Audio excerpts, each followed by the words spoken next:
नमस्ते सबैजनालाई। आज म काठमाडौँदेखि बागलुङ मामाघरसम्म निर्वाचनको लागि आइपुगेको छु। यो मेरो मामाघर हो। यो मेरो मामाघरको छेउको बाटो।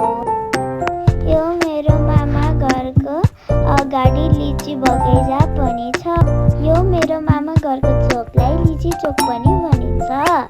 म आज हजुरहरूलाई बानापा 14 को निर्वाचन क्षेत्र देखाउन गइरहेको छु।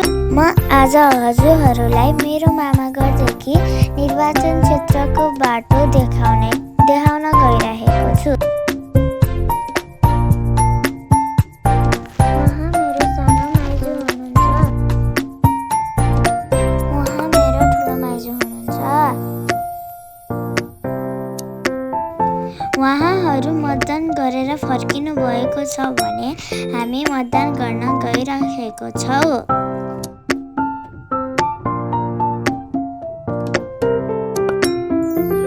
उहाँहरू मेरो मामाघरको आमाहरू र माइजूहरू हुनुहुन्छ।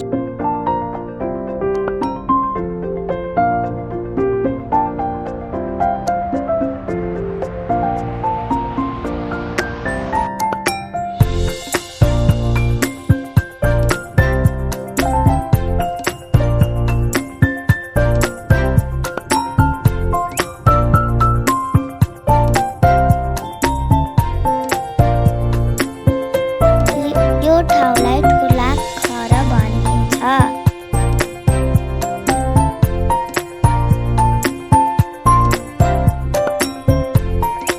उहाँ मेरो सानो माइजू र ठुलो माइजू हो। उहाँ मेरो सानो मम्मी हो।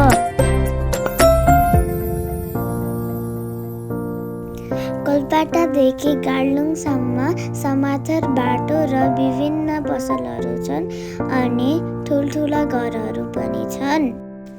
अब हामी ठुलो घर क्रस गरेर गार्लुङतिर लाग्दैछौँ।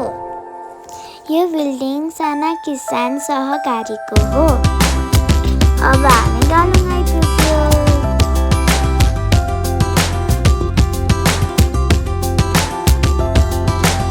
हामी बानापा क्षेत्रको निर्वाचन क्षेत्रमा आइपुगेका छौँ। गार्लुङमा भएको जनता धनमागिने निर्वाचन क्षेत्र हो। मेरो मम्मीले यो विद्यालयमा अध्ययन गर्नुभएको हो। निर्वाचन क्षेत्रभित्र मोबाइल निषेध गरिएको थियो।